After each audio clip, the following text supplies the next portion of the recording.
de número 7, vamos ler a palavra de Deus? Vamos ler um pouquinho da palavra de Deus? A palavra é do Senhor, amém? Lucas 7, do 1 ao 10. Tendo terminado de dizer tudo isso ao povo, Jesus entrou em Cafarnaum. Ali estava, agora no meio, o servo de um centurião doente e quase à morte, a quem o seu senhor estimava muito. Ele ouviu falar de Jesus e ouviu-lhes e enviou-lhes alguns líderes religiosos dos judeus, pedindo que ele fosse curar o seu servo. Chegando-se a Jesus, suplicaram-lhe com insistência: esse homem merece que lhe faça isso, porque ama a nossa nação e construiu a nossa sinagoga. Jesus foi com eles, já estava perto da casa, quando o centurião mandou amigos dizerem a Jesus: Senhor, não te incomodes, pois não mereço receber-te debaixo do meu teto. Por isso, nem me considerei digno de ir ao teu encontro, mas dize uma palavra e o meu servo será curado. Pois eu também sou um homem sujeito à autoridade, e com soldados sobre o meu comando. Digo a um vá, e ele vai, e a outro vem, e ele vem. Digo ao meu servo, faça isso, e ele faz. Ao ouvir isso, Jesus admirou-se dele, e voltando-se para a multidão que o seguia, disse: eu digo que nem em Israel encontrei tamanha fé. Então os homens que haviam sido enviados voltaram para casa e encontraram o servo restabelecido, curado. Amém? Maria Clara, ora. Aqui está a tua palavra, a tua igreja reunida para te louvar, Senhor. Tudo que o pastor disser hoje, venha ser o teu nome somente para ti. Que a tua palavra venha alcançar nossos corações e venha ser praticada no nome do céu. É isso que te pedimos em nome de Jesus. Amém. Quem é o personagem principal dessa história?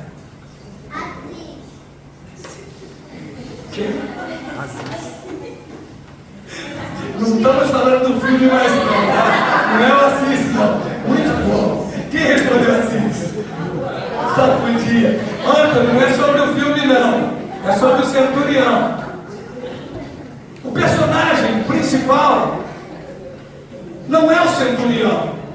O personagem principal não é o servo do centurião. O personagem principal não são os líderes religiosos que vão interceder por ele a Jesus, não. Nem muito menos os amigos que vão na beira do caminho.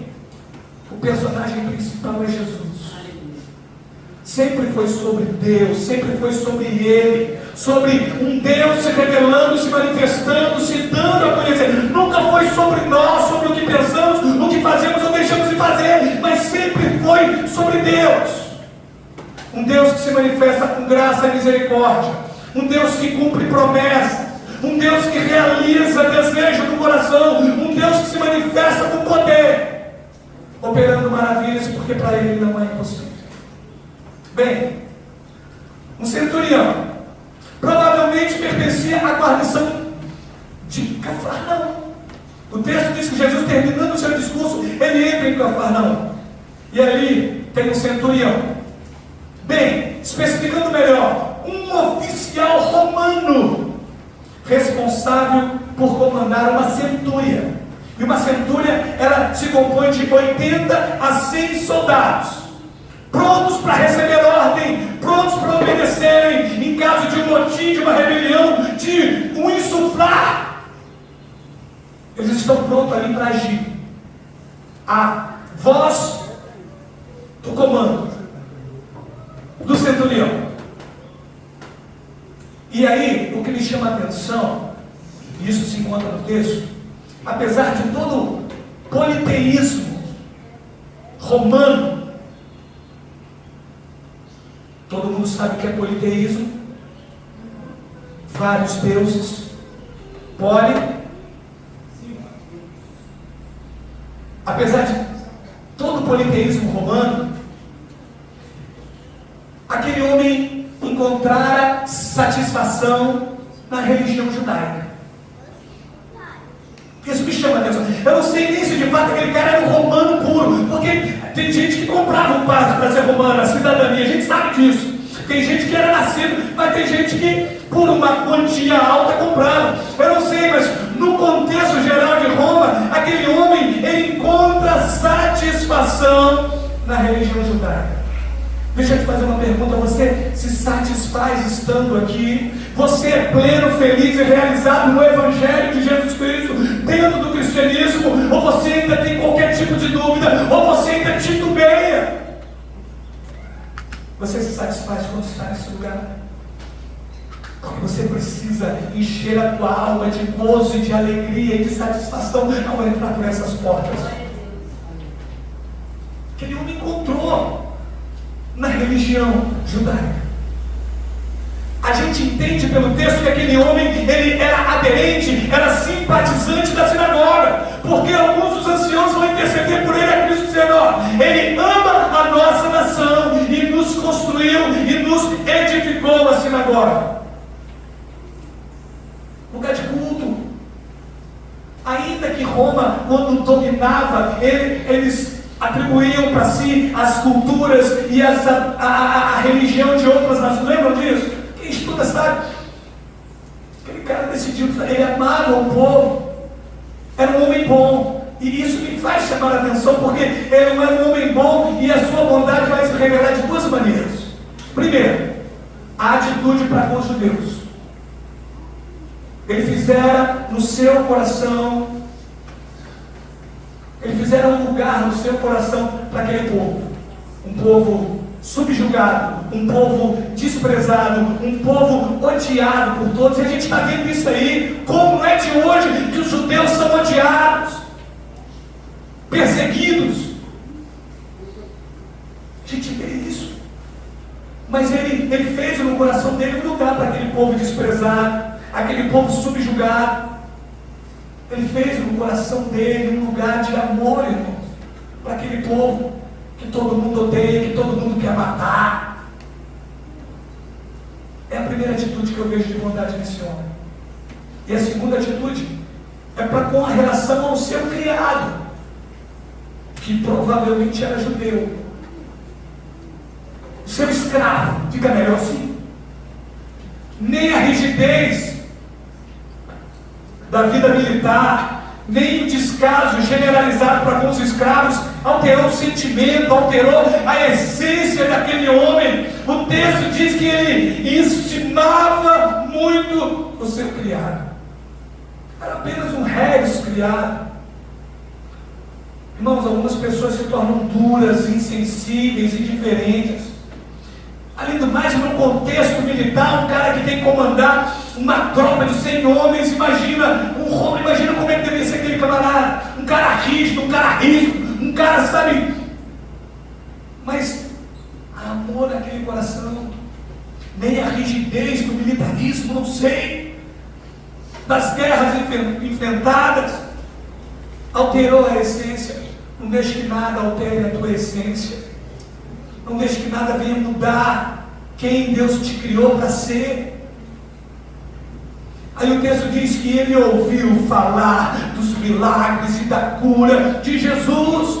Por isso ele ouviu falar. Romanos 10:14. Como ouvirão? Como crerão se não há quem pregue? Como saberão se não conhecem? Como ouvirão? Se nós não falarmos de Jesus, se nós não proclamarmos o Evangelho, se nós não falarmos que Jesus tem o poder de curar, de libertar, de transformar, de salvar e perdoar pecado, como o povo vai saber se a tua boca, se a minha boca se encontrar fechada? Ele ouviu falar de Jesus, o texto diz isso.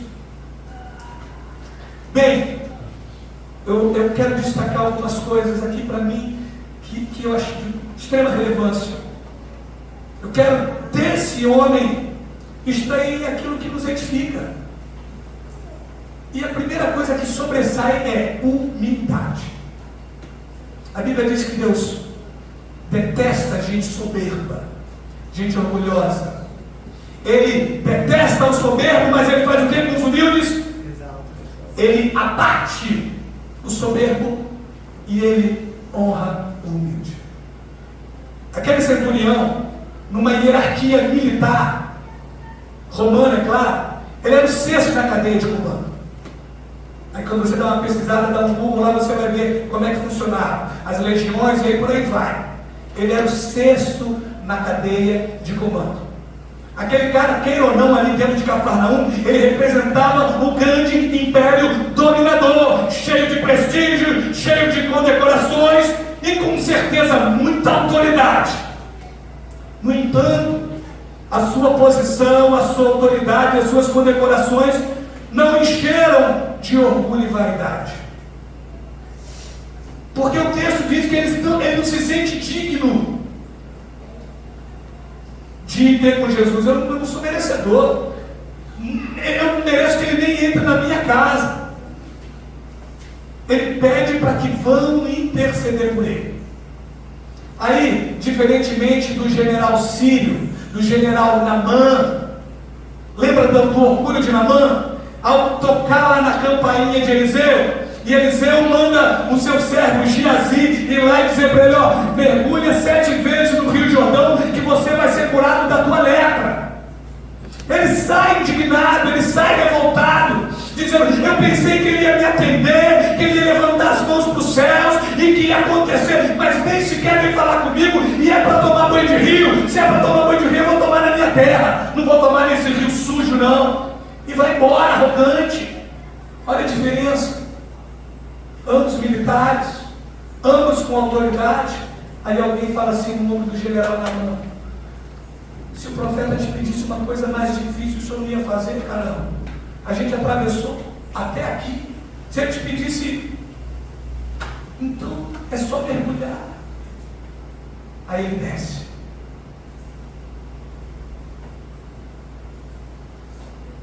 Desce 7 vezes.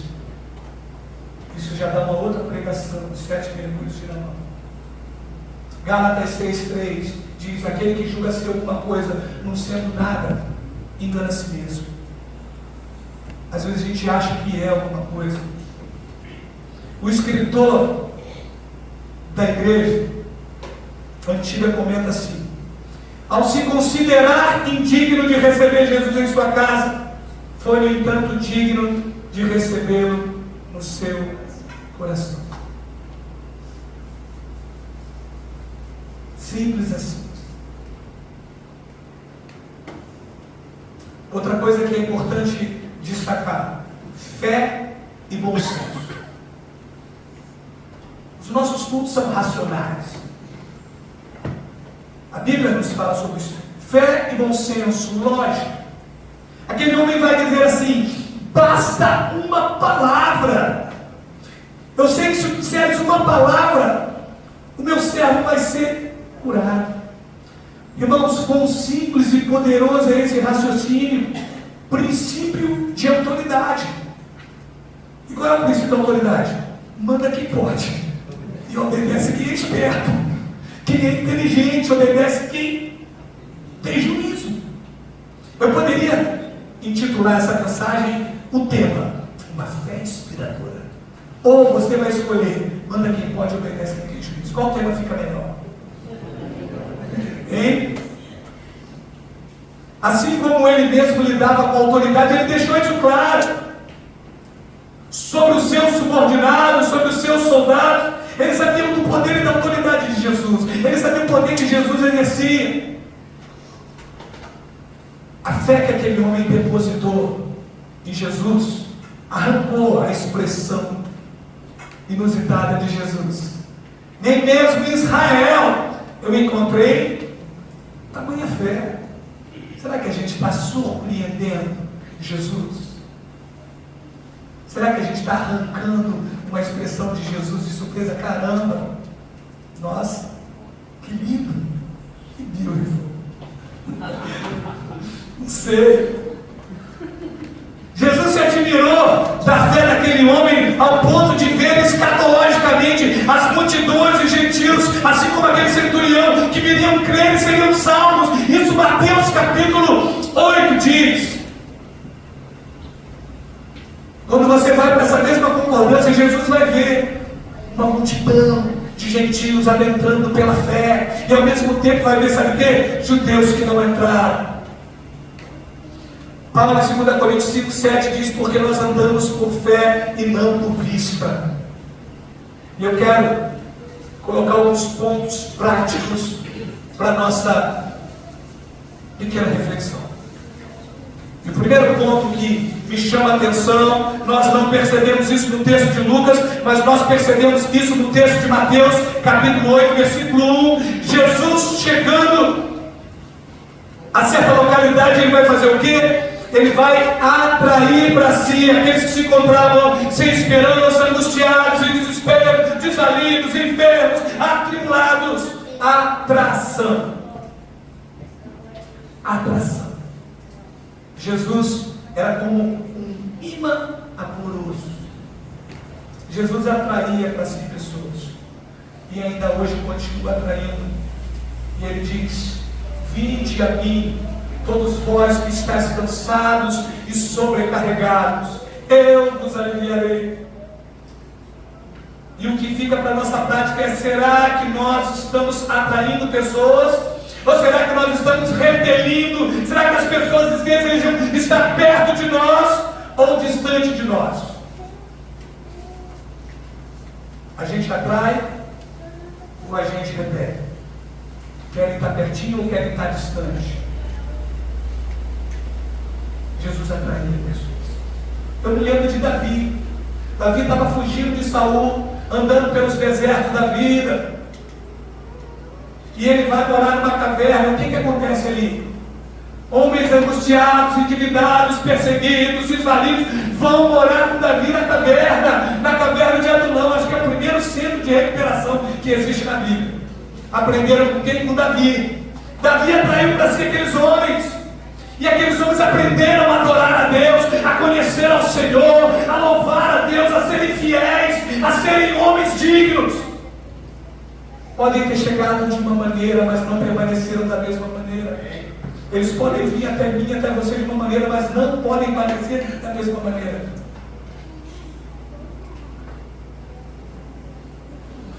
Segunda coisa, eu não sei qual é a tua posição, eu não sei qual é o teu status, eu não sei qual é a tua função, o cargo que você ocupa, mas não se deixe se estragar pela autoridade ou pela posição que você ocupa. William Shakespeare, em uma das suas obras, diz assim: é excelente ter a força de um gigante, é portanto tirania empregá-las como um gigante, mas o homem tão orgulhoso, revestido por um pouco de tempo de autoridade, faz truques tão fantásticos diante dos céus que até os anjos choram. Tem gente no Evangelho que quer mandar mais do que Deus. Tem pessoas que não podem ter um carro que começa a pisar nos outros. Conhece alguém assim? É verdade.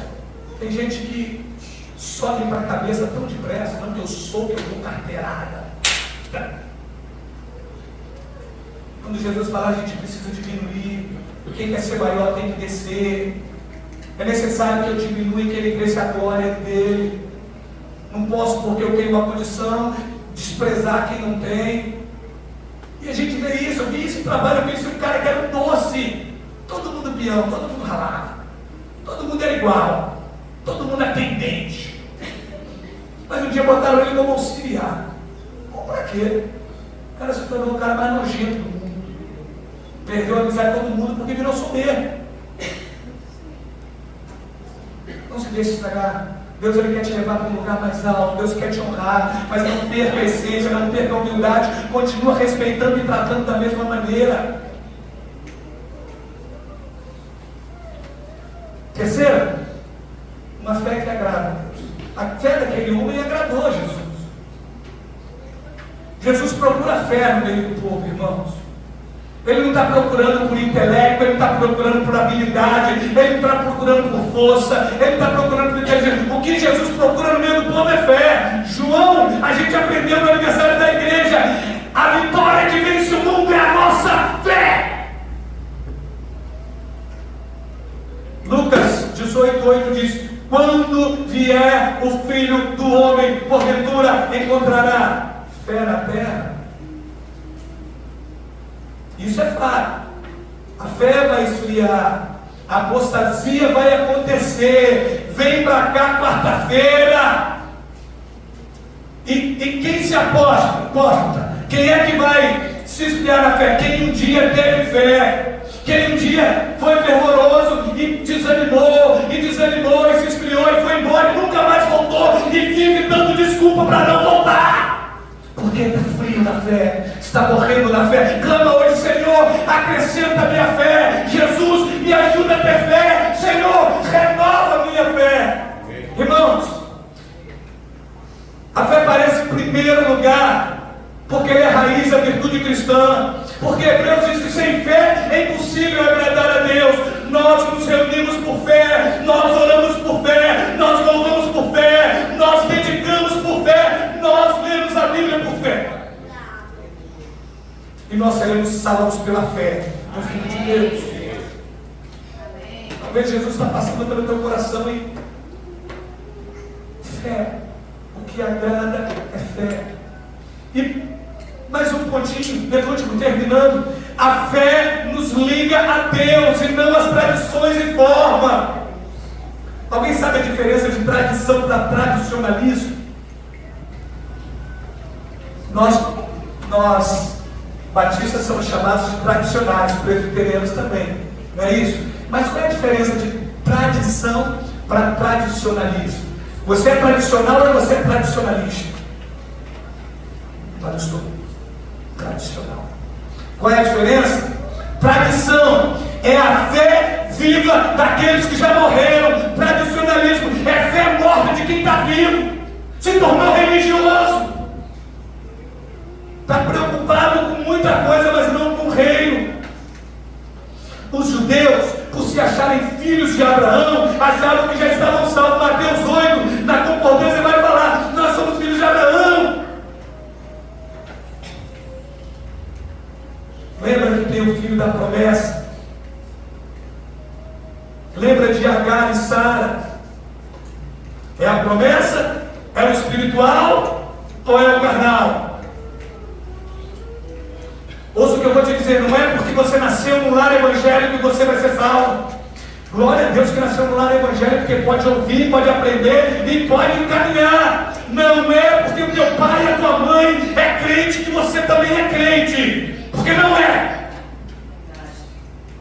E outra, pertencer ao hall de membro de uma igreja e ter até carteirinha, que a gente não tem carteirinha, não tem que inventar carteirinha de membro. A gente não tem, né? Tem igreja que tem carteirinha de membro.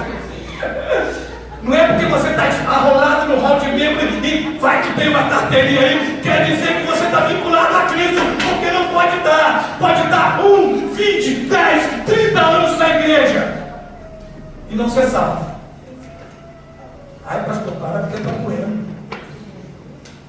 Vou encerrar. Posso encerrar? Vou até beber água.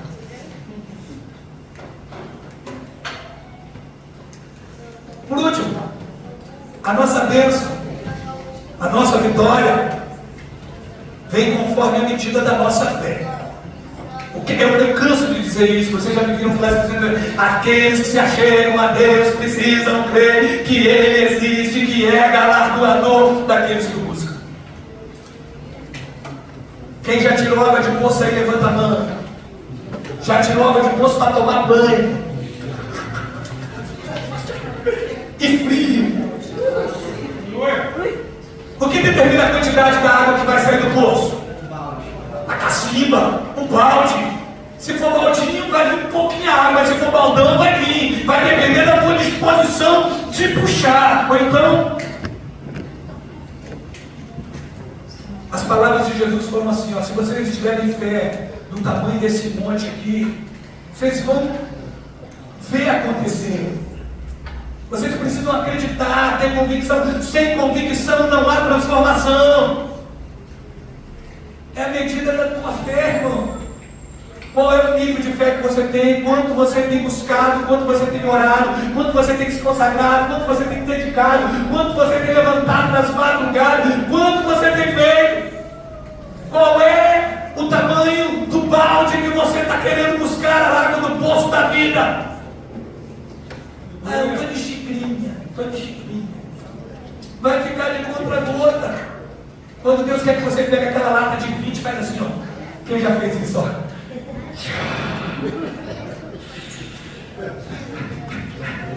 Assim que funciona.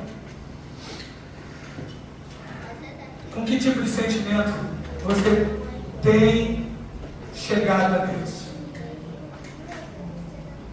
Qual é a intenção que você tem vindo neste lugar? Talvez você possa se sentir hoje como aquele homem. Eu não sou digno.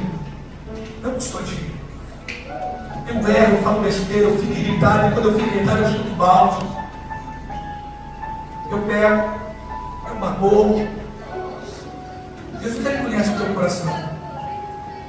Então você diz, ele não vai entrar na minha casa tudo que ele quer entrar na tua casa. Ele não está preocupado com o que vão falar. Ah, entrou para comer com um publicano. Ah, sentou na mesa. Não, ele quer entrar na tua vida. Ele quer restabelecer uma comunhão. Ele quer retornar o laço. Ele quer que você viva as promessas. Ele quer cumprir os planos da tua vida. Ele quer trazer cura da tua alma. Talvez o passado te feriu. Talvez uma cisão. Talvez uma dor. Eu não sei o que te traz hoje aqui. Mas Jesus tem poder de curar, de transformar a tua vida e a vida daqueles que estão na tua casa. Ele pode escrever uma nova história. Ele pode escrever. De que maneira está teu coração? Eu não sou digno. Ninguém é digno. Mas pela graça nós somos salvos mediante a fé. E isso não vem de nós. É dom de Deus. A nossa justiça, trapo de imundície. As nossas boas ações, poeira, pragana. Nós estamos firmados na justiça dele. Um Deus que vê além das aparências. Um Deus que conhece o nosso coração, conhece a sinceridade da tua alma. Um Deus que não te julga. Ele não veio para julgar, hoje ele veio para perdoar. Hoje ele veio para amar. Hoje ele veio para restabelecer. Hoje ele veio para curar. Hoje ele veio para salvar. Um dia ele virá para julgar todos. Mas hoje ele veio para salvar. E sabe o que aconteceu? Ao voltarem, o jovem estava curado. O jovem estava restabelecido. E eu imagino a alegria daquele centurião. Se aquele homem já tinha amor pelos judeus, se aquele homem já tinha construído uma igrejinha, uma sinagoga para aquele povo, agora imagina a fé daquele homem.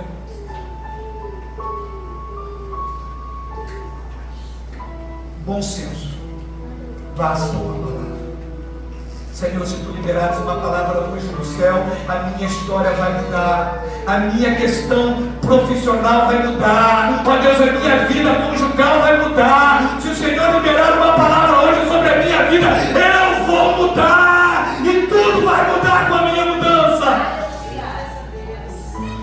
Basta uma palavra para que aconteça. Você crê?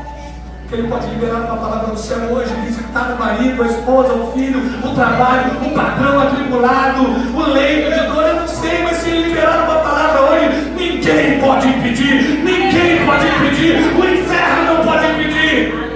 Ele tem poder. Qual é a tua intenção? Como está o teu coração? Fecha teus olhos. Vamos orar mais uma vez. Que esse homem possa nos ensinar, irmãos. Nós não somos nada sem a graça. Mesmo com condição, mesmo com dinheiro, mesmo com tudo, às vezes surgem situações na nossa vida que a gente não pode fazer nada. Só Ele pode. Só Jesus.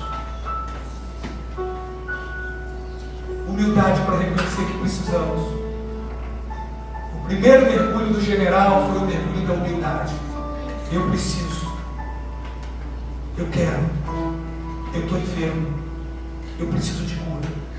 Sem reconhecer, o primeiro mergulho é o mergulho da humildade. Obrigado, Deus, por essa manhã. Obrigado pela tua palavra, a tua palavra. nós te louvamos. Visita cada um nessa vida. Tu conhece cada coração. Nós te agradecemos. Mantenha o olho fechado. Eu não sei se todos aqui já tomaram uma decisão, mas eu quero te perguntar: você quer se reconciliar com Cristo? Você quer aceitar Jesus? Você quer entregar sua vida para Ele? Você quer deixar Ele fazer? Se você deseja, levante a mão num ato de fé. É assim que funciona. Essa palavra é para você, é para mim, é para nós. Aquele que me confessar diante dos homens, eu confessarei diante do Pai. Levanta a mão. Entrega teu caminho ao Senhor, confia nele. Se reconcilia. Eu gosto muito disso. Todo apelo ele levanta a mão. Acho que a gente tem que fazer. Todo apelo a gente tem que aceitar Jesus de novo. Todo domingo a gente precisa levantar nossa mão e falar assim: eu estou aqui novamente. Eu pequei, mas eu estou aqui novamente. Eu me rendo, eu preciso. Coloca Deus em primeiro lugar na tua vida. Ele é a solução. Obrigado, Deus. Muito obrigado por esta manhã, pela tua igreja. Nós oramos no nome de Jesus. Você pode dizer amém? Amém.